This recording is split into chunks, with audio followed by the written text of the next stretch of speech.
메트로의 대표이자 크고 작은 사회 공헌들을 실천하고 있는 김상돈 대표. 지난 10년간 남들 모르게 사회봉사 활동을 해왔다고 하는데, 그는 어린 시절부터 어떠한 교육을 받았기에 사회에 봉사하는 삶을 선택하게 되었는지, 그리고 자신의 자녀들에게 어떠한 교육을 하고 있는지 알아보도록 하자.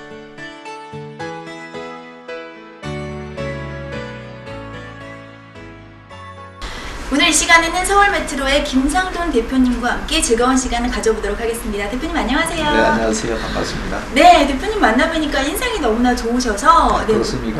네, 오늘 이 시간이 너무나 기대가 됩니다. 잘 부탁드릴게요. 예, 좋은 네. 말씀해 주십시오. 네, 미소를 보니까 참 온화하게 보이셔서 갑자기 제가 대표님의 어린 시절이 문득 궁금해지거든요. 대표님은 어린 시절은 어떤 아이였나요? 시골의 농촌 마을에서 자랐습니다. 그리고 이제 우리 집은 소장농을 조그맣게 했기 때문에 이제 학교 갔다 오면은 이제 들에 나가서 농산일 돕는 뭐 그런 어린 시절을 계속 보냈던 것 같아요. 예를 들어서 뭐 소 꼴을 벤다든가 또 소 풀 먹인다든가 또 밖에 나가서 이제 들일을 돕는. 그리고 이제 저희 선치는 중학교 때서부터 이제 병석에 계속 놀고 계셔가지고 아마 중학교 2학년 때부터 제가 농산일을 직접 지면서 그렇게 학교를 다녔던 것 같고, 뭐 이것이 이제 습관이 된 건지 어떤지 모르겠습니다만 제가 대학이나 또는 대학원 과정도 계속 직장과 그다음에 학교 공부를 같이 병행을 한 그런 계기가 되지 않았나 이렇게 추억이 됩니다. 그는 여느 농촌 마을의 아이들과 별다를 게 없는 어린 시절을 보냈다. 하지만 그의 부모님께서는 이것만큼은 결코 그냥 넘기지 않았다고 한다. 예를 들어서 사소한 거라도 이제 거짓말하거나 그러면은 아주 크게 야단 맞은 기억이 몇 번 있죠. 거짓말에서 야단 맞았던 기억 중에 특별히 기억나는 거 있으세요? 이제 뭐 아무래도 부모님은 자식들의 학교 성적이라든가 이런 데 관심이 클 텐데, 이제 성적이 좀 기대만큼 못 나온 경우, 뭐 제가 기대했을 때도 그렇고 부모님이 계실 때 그런 경우에 이제 그 학교에서 이제 통지표를 안 줬다 이래가지고 나중에 들통이 나가지고 아주 종아리도 많이 맞은 기억이 있고요. 그럼 어린 시절부터 부모님께서는 항상 대표님에게 어떤 걸 강조를 하셨어요? 저희 그 선치는 그렇게 엄격하신 반면에 또 제가 하고자 하는 것은 얘기 들어보고 뭐 그것이 옳겠다 하면은 일단은 믿고 맡기는 뭐 그런 성품이셨던 것 같아요. 그 대표님께서는 원래 공직의 기자잖아요. 그 자리에 이렇게 진로를 만들기까지 부모님께서 뭐라고 하셨나요? 처음에 그쪽으로 가겠다라고 말씀드렸을 때. 그 저희 선치는 이제 제가 고등학교 졸업하던 해에 돌아가셨기 때문에 이제 그런 부분에 대해서는 이제 저희 선친하고 직접 상의할 말씀을 나눈 그런 기회는 없었던 것 같고요. 또 이런 그 제 진로, 지금 공직으로 오게 된 진로도 사실은 뭐 이 고등학교 졸업하고 대학을 바로 간 게 아니라 고등학교 졸업하고 직장 생활을 한 7, 8년 하면서 나중에 이제 대학에서 전공을 바꿔서 갔기 때문에 부모님하고 이 부분은 직접 상의를 할 그런 기회는 없었습니다. 그럼 혼자 결정을 해서 네, 이쪽으로 특별한 계기가 있었나요? 이쪽으로 와야겠다, 공직을 해야겠다라고 특별히 결심하신 계기가 뭐가 있을까요? 네. 제가 이제 고등학교 졸업하고 사실은 그 이공계통에 이제 엔지니어로 직장 생활을 한 10년 정도 했었는데 직장 생활을 하면서 이제 대학을 같이 병행했습니다. 대학을 하면서 이제 전공을 이 사회과학 계열로 이제 전공을 바꿔가지고 이제 행정학을 공부하다 보니까 역시 대학에서 공부한 전공을 살리는 것이 저 자신에게도 좋고 또 뭐 사회에도 기하는 거 아니냐. 그래서 이제 이 공직으로 다시 진로를 바꾸게 됐습니다. 그러면 지금 이제 서울 메트로의 대표님이시잖아요. 이 대표님 자리에 있기까지 부모님의 어떠한 영향력이 가장 컸을까요?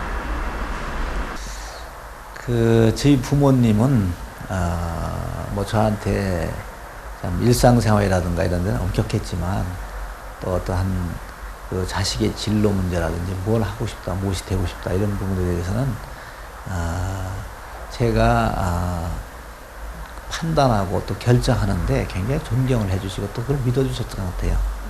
그러한 그 부모님의 어떤 믿음이 있기 때문에 제가 정말 참 소신 있게 제가 하고 싶은 거 또 이런 것을 열심히 하고 그런 결과를 이루는 데 도움이 되지 않았나 이렇게 생각이 듭니다. 그의 부모님은 항상 그를 믿어주셨다. 사소한 거짓말이라도 하면 엄격하게 혼을 내시던 분들이었지만 다른 부분들에 있어서는 항상 그의 판단과 결정을 믿고 존중해 주셨다. 그렇게 자식을 믿어주셨고 별다른 말이나 행동 없이도 든든한 벽이 되어주셨던 부모님은 그가 고등학교를 졸업하기도 전에 세상을 떠났다.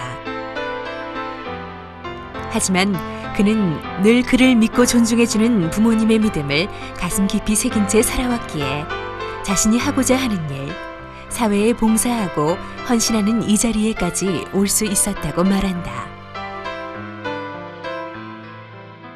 그럼 이제 대표님이 또 다른 가정을 이루셨잖아요. 그럼 그 가정에 대해서 한번 이야기를 해볼게요. 지금 자제분이 어떻게 되시죠? 네, 지금 일남일녀입니다. 아드님, 따님 한 분씩. 예, 그렇습니다. 그러면 부모님의 교육 방법을 느끼면서 크게 이렇게 자라오셨잖아요. 나는 나중에 가정을 이루면 어떠한 아빠가 돼야지라고 생각한 적 있으세요? 어린 시절에? 역시 이제 제가 이제 그런 그 자라는 과정에서 이제 어릴 때서부터 제 스스로 판단하고 또 결정하고 뭐 이런 걸 해왔기 때문에 나중에 집안을 이루어서 이제 자식이 생기면 자식들한테도 역시 스스로 판단하고 결정할 수 있는 그런 능력을 키워줘야겠다.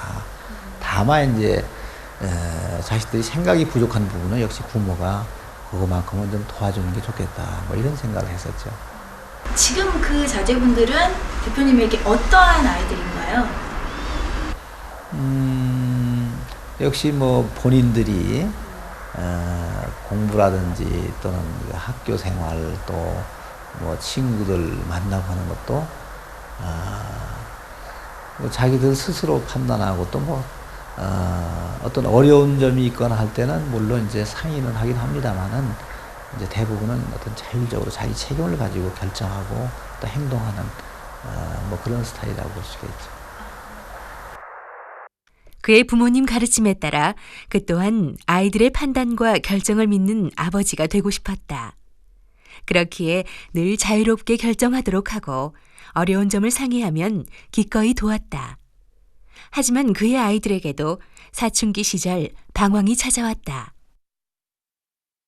그 아드님이 계시잖아요. 그럼 남자아이들은 학창시절 사춘기를 보내면서 한 번쯤은 꼭 방황을 하더라고요. 아드님께서는 방황한 적 없으세요? 그 중학교 들어가가지고 이 게임에 너무 몰두하고 빠져가지고 집에서 뭐 여러 번 뭐 타이르기도 하고 또 얘기도 하고 했던 기억이 있습니다만은 아마 그때 나이 때는 누구나 그런 시절은 한 번씩 겪는 것 같습니다만은 비교적 그리고 그러한 문제도 좀 짧게 극복을 했던 것 같습니다. 짧은 기간 동안에. 그 남자아이들이 한 번 게임에 빠지면 정말 쉽게 빠져나오기가 힘들다는 거 알고 있거든요. 예. 아드님이 게임에 막 이렇게 빠져 있을 때 아버님으로서 어떠한 말씀을 해주셨어요? 저는 뭐 특별히 뭐 얘기보다는 이제 주로 그 엄마가 좀 많이 타일렀고 또 야단치는 거 뭐 이런 것도. 근데 저는 이제 그 당시에 그 또래의 애들이 관심을 가지고 읽을 수 있는 좀 책을 좀 많이 좀 사다 줬습니다. 뭐 위인전이라든지 또는 과학에 관한 여러 가지 서적 그런 걸 이제 틈틈이 보면서 그 책을 좀 읽는 쪽으로 좀 취미를 좀 바꾸지 않았나 그렇게 생각이 됩니다. 그럼 대표님이 이렇게 책을 선물을 하면 아이들이 정말 잘 따라서 그 책을 많이 읽게 되던가요? 처음에는 아무래도 힘들죠. 근데 이제 방 안에 여기저기 그런 책이 있으면 아무래도 어떤 계기가 돼가지고 그런 책을 보게 되고 그 책의 내용에 빠지면은 역시 좀 좋은 취미로 전환이 가능한 것 같습니다. 네. 그 아이들이 자라날 때 진학 상담이나 특별한 문제가 있을 때 아버님과 상담을 하게 되잖아요. 예. 그럴 때 어떤 얘기를 많이 해주세요? 이제 큰애는 역시 뭐 우리 부모 생각하고 이제 본인 생각이 어느 정도 맞았던 것 같고, 이제 둘째 때문에 조금 그런 부분이 있었습니다만, 이제 둘째는 뭐 제가 공직자라 그런지 공직을 한번 하고 싶다는 그런 의견을 피력하고, 그래서 이제 그쪽 공부를 하고 싶다는 얘기가 있었습니다만은, 사실 제가 보기에는 적성에 좀 안 맞지 않나 하는 것도 있고, 또 이제 제가 공직 생활을 해보니까 워낙 힘들고 해서 저는 좀 과학 이공계통으로 좀 바꾸라고 좀 권장을 했고, 이제 그런 과정에서 결과적으로 이제 우리 애가 이제 그쪽으로 바꿔가지고 공부를 그쪽으로 하게 됐는데, 지금 생각해 보니까 뭐 제가 권고한 것이나 또 우리 애의 선택이 옳았다는 그런 생각입니다. 지금 아드님도 그 선택에 만족을 하고 있던가요? 예, 그렇습니다. 열심히 공부를 하고 잘하고 있습니다. 네. 그 대표님께서 아이들을 키우실 때 이거 하나만은 꼭 지켜야 한다, 특별히 강조하는 교육법이 있으세요? 저는 우리 애들한테 이제 뭐 그런 것을 가끔 얘기를 해줍니다. 뭐냐 하면은, 어떤 일을 하든 그 일에 하든 푹 재미를 한번 빠져봐라. 그 논어에도 있지 않습니까? 역시 아는 것보다는 좋아하는 게 낫고, 또 좋아하는 것보다는 즐기는 게 훨씬 낫다. 뭐 이런 얘기 했습니다만은, 자기가 하는 일에 재미를 느끼고 푹 빠지게 되면 그 일에 모든 정성과 혼을 바치게 되고, 이제 그렇게 되면은, 어떤 그 비약적인 발전이라든지, 또는 뭐 예를 들어서 사무실에서 일을 하든 또는 예술작품을 하든 간에 정말 참 명작을 만들어낼 수 있는 뭐 그런 바탕이 되지 않겠는가. 그래서 저는 애들한테 그런 점을 강조하고, 또 이 흥미와 재미에 빠지는 것이 뭐 그것이 꼭 무슨 어떤 공부라든지 또 일뿐만 아니라 자기 평상시의 취미도 마찬가지입니다. 그래서 이제 그런 부분에 대해서 강조하고 있습니다만, 그런 면에서 우리 애들도 한두 번 뭐 그런 경험을 통해서 역시 필요하다는 것을 좀 느끼고 있는 것 같습니다. 늘 아이들이 스스로 판단하고 결정하게 하지만, 특별히 어려운 문제가 있거나 아이들이 상담을 요청하면 그는 조언을 아끼지 않는다. 아버지와 같은 길을 가겠다는 아들에게 힘든 길은 물론이거니와 너와는 맞지 않는 길이니 다른 길을 선택하는 것이 좋겠다고 조언한 것과 같이 말이다. 그의 조언을 받아들여 아들은 공직자가 아닌 다른 길을 걷고 있지만, 그때 아버지와 상담하고 아버지의 조언을 받아들인 것에 만족하고 있다. 정작 그는 부모님을 일찍 여인 탓에 진로에 대해서, 자신의 생각에 대해서 부모님과 상의하거나 조언을 받지 못했다. 그렇기 때문에 아이들의 진로나 아이들이 어려움을 겪을 때 늘 힘이 되어주고 조언도 아끼지 않는 아버지, 그리고 아이들의 영원한 후원자가 되고 싶었다. 그리고 그렇게 되려고 노력 중이다. 지금 자녀분들이 공부를 하고 계신다고 하셨잖아요. 그럼 앞으로 이제 사회도 나오게 될 거예요. 그 아이들에게 어떠한 아버지가 돼주고 싶으세요? 역시 그 부모라고 하는 것은 자식에게 있어서 뭐라 그럴까, 어떤 뭐 영원한 후원자랄까, 어떤 그 조력을 해주는 사람, 또 자식들이 어려운 상황, 또 힘들고 할 적에 가장 먼저 도와주고 또 진심으로 이렇게 후원해주는 그런 사람이 바로 그 부모와 자식 관계 아닌가 이렇게 봅니다. 그럼 그 자녀분들이 또 다른 이제 아이를 낳아서 또 다른 가정을 이루게 되는데 어떠한 부모가 됐으면 하는 바람이 있으세요? 그렇게 되면 이제 제가 뭐 할아버지라고 하는 생각을 해야 되는데, 뭐 아직까지 그런 생각을 해보지 않았습니다만은, 역시 이제 21세기라고 하는 것이 여러 가지 이제 이 사회 구조나 또는 이런 것이 이제 문화가 바뀌기 때문에, 지금 태어나는 애들은 좀 그런 미래에 대한 그런 형태의 교육과 가르침이 필요하지 않은가.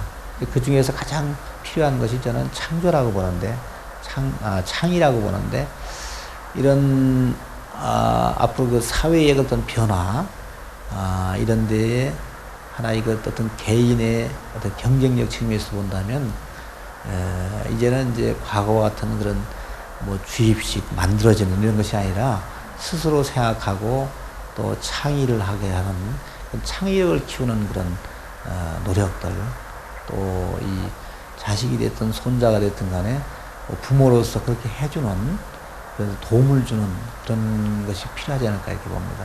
네, 요즘에 자녀를 키우는 부모님들이 참 많으신데 자녀에 대한 교육이 많이들 어렵다고들 하세요. 그런 부모님들에게 아이들 교육은 이런 게 필요하지 않나라고 혹시 말씀해주고 싶은 거 네. 있으세요? 이제 요즘 보면은 특히 우리 청소년들이 또 일부에서 보면 뭔가 좀 편협하다 그런 생각을 느끼는 그런 청소년도 좀 있는 것 같아요.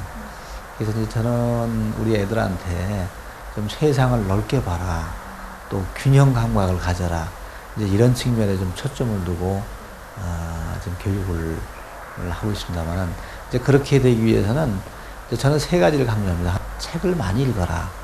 그리고 이제 두 번째로는 또 많이 들어라. 그리고 세 번째로는 다른 사람하고 대화나 토론을 많이 해라. 그러니까 많이 읽고 많이 듣고 많이 토론하라, 이런 것을 강조합니다. 그래서 이제 그 요즘 뭐 청소년들이 보면 이제 물론 시간적인 건 여유가 없겠습니다만은 자기 전공책 외에는 잘 다른 책을 읽으려고 안 합니다만은, 하여튼 어느 책이든지 책을 좀 많이 읽게 되면, 또 그리고 그것은 자기 전공과 유사한 책뿐만 아니라 특히 이제 인문 분야의 책을 많이 읽고, 또 뭐 다른 분야에도 취미가 있으면 여러 가지 책을 많이 읽을 수 있겠죠. 그 다음에 이제 많이 들어야 되는데, 사실 그 시간적으로 남의 얘기를 그렇게 많이 들을 만한 그런 시간이 없기 때문에, 예를 들어서 신문을 많이 본다든가, 이것도 하나의 그 간접적으로 듣는 게 되기 때문에, 신문이나 잡지도 좀 많이 가능한 한 시간 나는 대로 보고, 그리고 이제 사실 이 대화나 톤이라는 게 쉽지가 않습니다. 그래서 이런 것들은 예를 들어서 좋은 친구들을 만나서 좀 시간을 너무 아끼지 말고 그런 친구들과 여러 가지 깊이 있는 대화도 나눠보고, 또는 뭐 자기 선배라든가 또 여러 사람이 있을 수가 있기 때문에, 뭐 이렇게 함으로써 어떤 세상을 넓게 보고 또 균형 감각을 가지는 그런 그 건전한 청소년들로 자랄 수 있지 않겠느냐. 그래서 저는 우리 애들한테 뭐 그 시간이 있을 때마다 그런 부분에 대해서 좀 강조를 하고 있습니다. 역시 뭐 제 경험으로 봐서는 자식이라는 것은 키우는 것이 아니라 스스로 잘하는 것이 아닌가. 또 올바르게 자라도록 부모가 좀 뭐 도와주고 지원해줘야 하는 그런 관계라고 보는데,